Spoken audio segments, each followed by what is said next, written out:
A blessed Sunday po sa ating lahat. First Sunday po ng buwan ng Agosto. At binabati po natin ngayong linggong ito, August 3, ang lahat ng mga kaparian. Dahil this Sunday is the St. John Mary Vianney Sunday.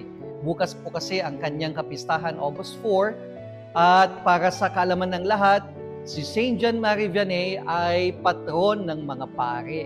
Kaya binabati po at ipinagdarasal po natin ang lahat ng mga kaparian. Sa ating pagninilay ngayong linggong ito, sabi ng first reading natin, vanity of vanities. Ano bang ibig sabihin nito? Pag sinabing vanity of vanities, ang ibig sabihin lang niya, yung vanity is something that passes. Ipinapaalala na lahat ng bagay dito sa mundo dumadaan lamang, lumilipas. Wala pong permanente dito sa mundo. Kaya nga sa ating ebanghelyo, napakaganda na yung isang lalaki, no? Sabi niya, anong gagawin ko? Napakarami akong ani. Kakain ako, iinom ako and everything. Magpapakasarap ako ng buhay. Magpapakasarap ako ng gawain ko. Anong sabi? Isa kang buang. Bakit? Bukas, mawawala yan lahat sa'yo.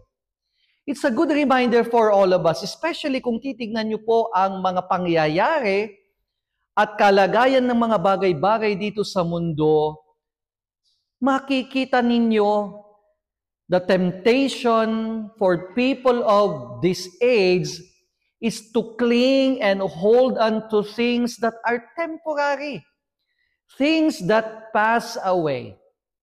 Bibigyan ko po kayo ng mga example, no? Well, a few months from now ay yung mga mahilig po sa mga Apple products, especially iPhone, no? Alam niyo, for sure, sa September, dami na namang mga pipila, madaling araw pa lang pipila para makabili, unang makakuha ng mga new models of Apple products, especially iPhone. Hindi po ba? Yung iba nga, natutulog na in front ng store para makakuha lang, no? Pero hindi nyo ba alam, every year yan nagbabago.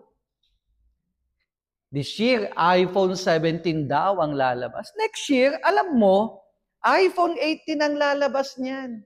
Bakit? Temporary. Yan ang temptation ng mundo sa atin. Kunin mo lahat ng mga bagay-bagay na ito. Dahil next year, bago na naman, kukunin mo na naman. Next year, kukunin mo na naman. We cling on and we are so crazy with things that are so temporary. Kahit yung mga sasakyan, ngayon may bagong model, next year may bagong model, no? It's a good reminder for all of us, no? Mga bagay-bagay dito sa mundo, by nature, they are fleeting. They are temporary. At ang paalala ng Ebanghelyo sa atin, huwag mong ituring pinakamahalaga ang mga bagay-bagay na lumilipas. Never consider as the most essential the things that are fleeting and that are temporary. Bakit?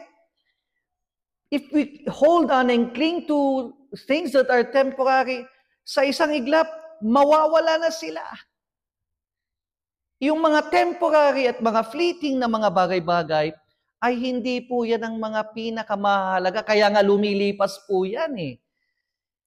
Instead, ang pinagtutuunan sana natin ng pansin ay mga bagay-bagay na panghabang buhay, pangmatagalan. Like for example, we focus on our relationships. Alam nyo kung minsan nakakatakot din ngayon, no? Na ang mga relationships, may mga naririnig, napapanood tayo na parang ang bilis naman ng kanilang relationship. Kasi yun na yung operating procedure ng mundo. Pero sana pagtuunan natin ng pansin ang mga relationships natin na pangmatagalan. Like for example, marriage. Like for example, friendship. Tanungin ninyo, yung mga friendships na meron kayo, mga relationships na meron kayo, nagtatagal ba yan mga yan? Baka naman nagiging temporary na rin yung mga yan. Like for example, our perseverance for goodness, for holiness, Dapat ito yung nagtatagal sa atin. Hindi lang yung, maging mabait ako today, bukas baka hindi na. Hindi, dapat ito yung pinatatagal natin. And ultimately, yung mga spiritual na bagay-bagay like generosity, humility, kindness, and obedience to God's will, our relationship with the Lord, ito yung mga hindi po pansamantala, kundi they endure through time. At para sa atin, yun dapat yung mga pinahahalagahan natin. In fact, dapat yun yung mga kinababaliwan natin. Hindi yung mga bagay-bagay na temporary lamang, kundi yung mga pangmatagalang bahay ng kinagbabaliwan natin, no? So ngayong linggo, first Sunday of the month of August, ipaalala mo sa sarili mo o tanungin mo sa sarili mo, ano ba yung mga kinababaliwan mo? Ano ba yung mga kinukonsider mong mahahalaga sa buhay? Yung mga bagay-bagay na pansamantala at lumilipas? O yung mga bagay-bagay na pangmatagalan at panghabang buhay? We pray for that grace that we may hold on and cling to and make essential, consider essential things that last, things that are enduring through time.